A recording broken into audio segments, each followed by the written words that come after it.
Hello guys, what's up? This is Kai from Tizaw. Today I will show you how to upload a file on Google Drive. Let's get started.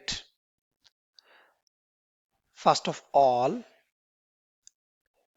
click new icon, then press file upload. From your keyboard, also you can use this shortcut Alt plus C, then U. I'm clicking file upload button, then here I'm opening Google Drive. Then I'm selecting here test file.